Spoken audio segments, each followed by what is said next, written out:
Assalamualaikum warahmatullahi wabarakatuh. Perkenalkan, nama saya Lestari, kelas PGMI 4, NIM 2030201135. Baiklah, di sini saya akan memaparkan materi makalah evaluasi pembelajaran yang berjudul Taksonomi Bloom. Bab 1, pendahuluan. Latar belakang. Menurut Undang-Undang Nomor 20 Tahun 2003, pendidikan adalah usaha sadar dan terencana untuk mewujudkan suatu suasana belajar dan proses pembelajaran agar peserta didik secara aktif mengembangkan potensi dirinya untuk memiliki kekuatan spiritual keagamaan.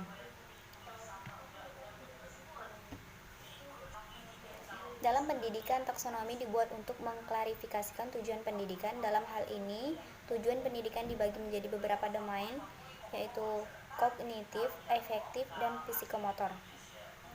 Taksonomi ini pertama kali disusun oleh Benjamin S. Bloom dan kawan-kawan pada tahun 1956, sehingga sering pula disebut sebagai taksonomi Bloom. Bab 2, pembahasan. Pengertian taksonomi Bloom dan sejarah taksonomi Bloom. Menurut uraian Sheehan dan Raikuti, taksonomi berasal dari dua kata dalam bahasa Yunani, yaitu thesein yang berarti mengklarifikasikan dan nomos yang berarti aturan. Sejarah taksonomi Bloom bermula ketika awal tahun 1950-an dalam konferensi Asosiasi Psikolog Amerika. 2. Konsep dasar taksonomi Bloom. Menurut Juhrodin dalam artikel revisi taksonomi Bloom, konsep taksonomi Bloom dikembangkan pada tahun 1956 oleh Benjamin Bloom, seorang psikolog bidang pendidikan. Ranah kognitif meliputi fungsi memproses informasi, pengetahuan, dan keahlian mentalitas. Ranah kognitif menggolongkan dan mengurutkan keahlian berpikir yang menggambarkan tujuan yang diharapkan. 3. Alasan taksonomi Bloom diubah.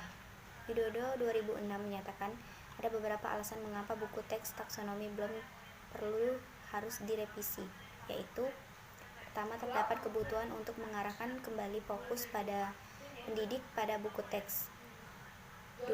Adanya kebutuhan untuk memadukan pengetahuan-pengetahuan dan pemikiran-pemikiran baru dalam sebuah kerangka kategorisasi tujuan pendidikan. 3. Taksonomi merupakan sebuah kerangka berpikir khusus yang menjadi dasar untuk mengklarifikasikan tujuan-tujuan pendidikan.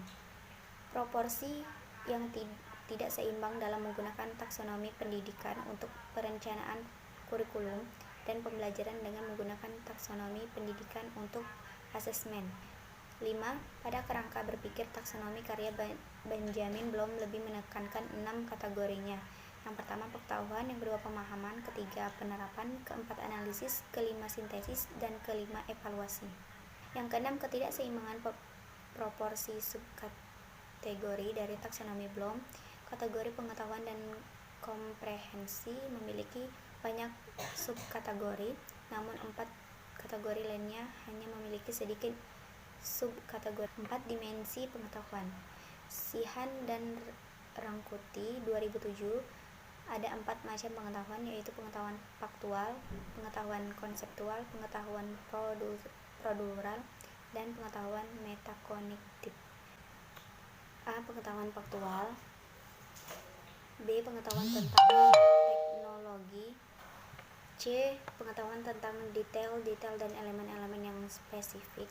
Selanjutnya, pengetahuan konseptual, pengetahuan tentang klarifikasi dan kategori, pengetahuan tentang prinsip dan generalisasi, pengetahuan tentang teori, model, dan struktur,